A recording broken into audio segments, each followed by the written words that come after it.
I criticise Keir Starmer a lot on this show, you might have noticed. And that's the right thing to do. After all, he's the Prime Minister. He governs in my name and yours. And therefore, he should be the most scrutinised person in British public life. But in recent days, he's done something significant and welcome. This was Starmer in Parliament on Monday.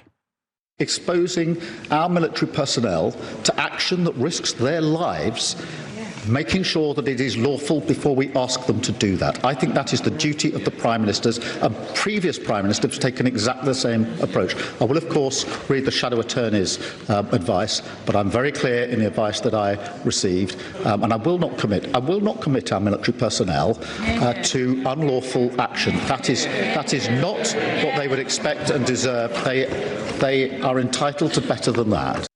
That was Starmer putting clear water between London and Washington on the illegal war now being waged against Iran, which has no plan or objectives and involves the bombing of large civilian populations. Frankly, war crimes piling up by the day. Now, what Starmer has agreed to is allowing the US to use British bases to launch attacks on Iranian missile stores. He says that's a defensive role, allowing the US to stop Iran from attacking British allies in the region while protecting the roughly 150,000 British citizens around the Arabian Peninsula, mostly in Qatar and the UAE.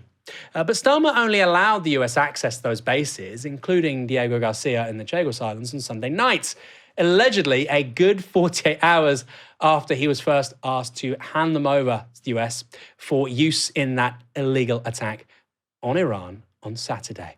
That was a request Starmer refused. And US President Donald Trump is not happy. This was Trump speaking from the White House on Tuesday evening. I'm not happy with the UK either. That island that you read about, the lease, he made it for whatever reason, he made a lease of the island. Somebody came and took it away from him. And it's taken 3-4 days for us to work out where we can land there. It would have been much more convenient landing there as opposed to flying many extra hours. So we are very surprised. This is not Winston Churchill that we're dealing with. It's not Winston Churchill. By the way, I mean, it's not often talked about in British politics and British history, but Winston Churchill basically ended the British Empire and gave it all to the US. That's basically what he's asking for, right? I say that as somebody, of course, who welcomed the end of the British Empire. But that's it. We'll be your poodle, we'll be your subordinate, and we can sort of live in your shadow and bask in your glory. That's the deal. That's been the deal for 80 years, and Trump's just so angry that for a brief moment, Britain didn't want to do it. Trump's words there are an elaboration on an interview he gave to The Sun on Tuesday morning. There, the president said this: "He has not been helpful. I never thought I'd see that. I never thought I'd see that from the UK. It's a different world, actually. It's just a much different kind of relationship that we've had with your country before. It's very sad to see that the relationship is obviously not what it was." Remember, Harold Wilson refused for Britain to participate in the Vietnam War. There are precedents for us not being entirely aligned with Washington. Starmer's position, hardly made for a social media world, but reasonable and certainly not gung-ho, has drawn the ire of those who basically see this country as the underling to Washington. They think that when Donald Trump says jump, our job is to say how high. Here's Jeremy Hunt, former Chancellor of the Exchequer, on LBC earlier today. For the UK, I think we've really got the worst of all worlds. On the one hand, America is questioning our loyalty, and that is very significant when it comes to, for example, their support in Ukraine, where we badly need them to carry on helping Ukraine withstand the Russian onslaught. But on the other hand, we are going to be suffering far more than the American economy from the rise in oil and gas prices. When I was Chancellor, we used to have a ready reckoner. We'd say that if global oil and gas prices go up by 20%, inflation here will go up by 1% and growth will go down by 0.5%. We want stability in the Middle East, and that means not having an Iran with nuclear weapons. And we want to sustain American support for Ukraine. And on both those accounts, I think that means we should have been all in with the president. This is someone who you're either all in or you're out in the cold. And it seems to me we were neither. At one moment we were against, then we said, OK, well, you can use our bases after all. And I don't think anyone really knew where we stood. And I think that was a failure of leadership. You don't want stability in the Middle East. You don't. You clearly don't. You want infinity displaced people. You want infinity refugees. You want infinity energy crises. This person was the former Chancellor of the Exchequer. Okay, what two things have the British public made very clear that they care most about over the last 10 years? What two things? It might not matter to you. What are the two things that have really upset people?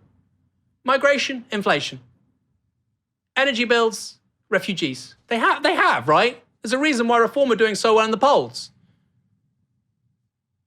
And they're saying, no, we want more, because they can't understand the connection between start the war and start the boats. These people say they can't stand refugees. They love making more of them. More. It's not in this country's interest, and it's certainly not in the interests of West Asia, the Middle East.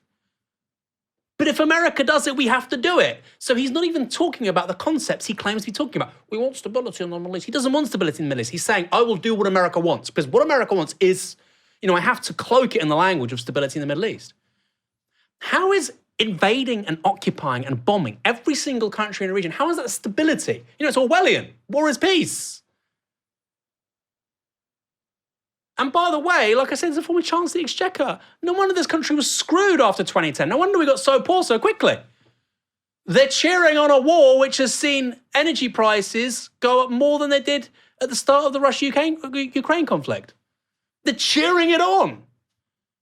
We had the highest inflation in this country, I think, actually had the largest fall in real wages in this country since the 1950s after the Russia-Ukraine war. That's happened. That's in the past, thank God. Of course, we've not fully recovered from it. They're saying, let's do it again. Roll another one.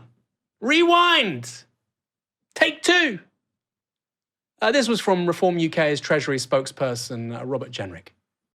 It's quite clear that the Prime Minister's failure to be a reliable ally, oh, heaven forbid, a reliable ally, to the United States in this moment has placed it under a lot of strain, and that is a cause for concern. Your only concern should be about the people of this country and their well-being. Anyway, he goes on. The PM's response has been too slow. He should have made our bases available sooner, and he should have used what military assets we have to defend that base more rigorously than he did. The media has been at it as well. The Telegraph ran with Trump's interview, giving it the headline, I'm very disappointed in Keir. The Express had pretty much the same headline. I mean, people don't really read the Express anymore, fine. Saying Trump is very disappointed in Sir Keir over Iran help. And the Daily Mail went with US lambasts hand-wringing, pearl-clutching Starmer, as Kemi says he's scared of his own voters. Bit of a dog whistle. Can have a chat, yeah. He's scared of his own voters. What do you think that means? I think it's clear what it means. I think it clearly means you're scared of Muslims. You're scared of people from the region who live in this country or have family members who live in this country and who form an outsized part of your political base, Keir Starmer. That's what it means. It means you're scared because Greens have just won in an area with a large Muslim population.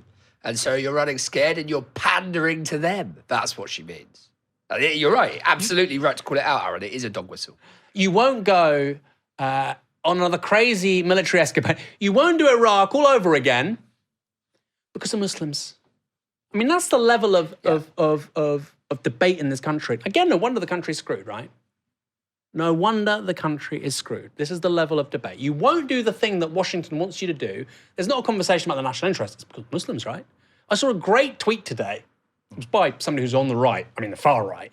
And they said that most right-wingers in this country aren't really right-wing. They're just liberals that hate Muslims. And it was like a light bulb went off. I was, yes, that's exactly right. They're just Thatcherites who hate Muslims. That's the radical right in this country, okay? Cut capital gains, let the rich make as much money as they want, infinity landlords, screw the poor, hate Muslims. That's conservative politics. By the way, that was the leader of the opposition, Kevin Badenoch. You might have forgotten. Someone who hopes to run the country, pretty much saying she'd do whatever America wanted her to do, no matter how illegal or how costly in terms of British military lives that might be. These people love to bang on about sovereignty and taking back control, but actually, they want us to be a vassal state. And I think about this a lot. I'd rather be the 51st state of America than what these people want. At least we get to vote on the president. The status quo in terms of Britain's relationship to the US, this vassalage, this economic vassalage, and for these people, ideally a military vassalage too, is, as the Boston Revolutionaries said in the 1770s, taxation without representation. We're paying for US treasuries, a US world order. We have no say in it. Let's join. You know what? Let's be the 51st state. We can be like New York. You know, we can be one of those states that gets a Democrat. We can, we can be important when they have the Democratic primary for the presidential candidate. We can get a left-wing candidate in. We can get Bernie Mark II in. We can get, we can change the Constitution. Mamdani can be president. Let's do it. Let's join. I'd rather that than what we're doing now, which is this fake sovereignty, this fake independence we have as a country. And it's crazy that the Tories, who talk about national interest, sovereignty, independence, freedom, they want us to be the least free and the least sovereign this country has been, ever. In that White House meeting, it wasn't just Starmer who came in for criticism from Trump. The Spanish Prime Minister, Pedro Sanchez, has also refused the US permission to use his country's bases, even for so-called defensive attacks on Iran. Here's what Trump had to say about that. Spain has been terrible. In fact, I told Scott to cut off all dealings with Spain. Spain, first of all, it started when every European nation, at my request, paid 5%, which they should be doing. And everybody was enthusiastic about it, Germany, everybody. And Spain didn't do it. And now Spain actually said that we can't use their bases. And that's all right, we could use their base if we want. We could just fly in and use it. Nobody's going to tell us not to use it. But we don't have to. But they were unfriendly. And so I told him, we don't want to, Spain has absolutely nothing that we need other than great people. They have great people, but they don't have great leadership. And as you know, they were the only country that in NATO would not agree to go up to 5%. I don't think they would have agreed to go up to anything. They wanted to keep it at 2%, and they don't pay the 2%. So we're going to cut off all trade with Spain. We don't want anything to do with Spain. Gangsterism. We're going to cut off all trade with Spain because, NATO is about collective security. And by the way, Spanish troops were involved in Iraq and Afghanistan. Isn't that crazy? Isn't that crazy? The one time you actually have the part of NATO, which means you have the mobilization of collective security, was for the United States after 9/11. The Spanish were involved. And this is how they get treated. They're not even, he's saying, you're not a sovereign country, we're going to fly and we'll fly in. By the way, Spain used to have a nuclear weapons program. I think if you're a Spanish nationalist, on the left or the right or whatever, of course, most of them are on the right, but if you're a Spanish nationalist, if you're a serious Spanish nationalist, you love Franco or whatever, you're probably thinking, hey, you know what? Actually, we should probably get that going again. And also, if you're on the left, why are we in NATO? Oh, they have to pay this much money. Why? Well, we've just lost this much trade with the US. Let's save 10 billion euros. Kieran. All of this is perhaps accelerationism of decline in various areas, by which I mean this.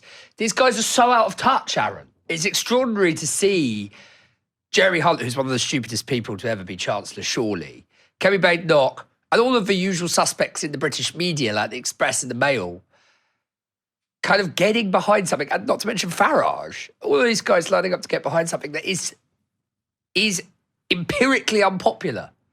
Something that we have evidence to show is not popular with the general public, either in the United States or in the United Kingdom. They're getting behind this war for the reasons, if we go back to where we were earlier, downstream to where we were earlier, Israel's motives, Trump's motives, the opposition in this country and the conservative opposition in this country, so-called, is getting behind something deeply unpopular for reasons that are so remote from their direct material interests. And like you say, Aaron, they are trying to, they will, this support will, if it's effective, if it forces Britain to be more involved or whatever, or even if it doesn't, will have very serious implications for British consumers. And like you said, household bills, prices of everyday commodities, very, very serious for voters. Unless it's part of some, I don't know, giant perfidious sort of supervillain-like ploy where they push energy bills up so high that Keir Starmer loses the next election on the basis that the economy is fucked. But I don't think that they've got the kind of foresight to think like that. I think that they're just supporting Donald Trump because they want to be contrarian and because they're so used to supporting Donald Trump.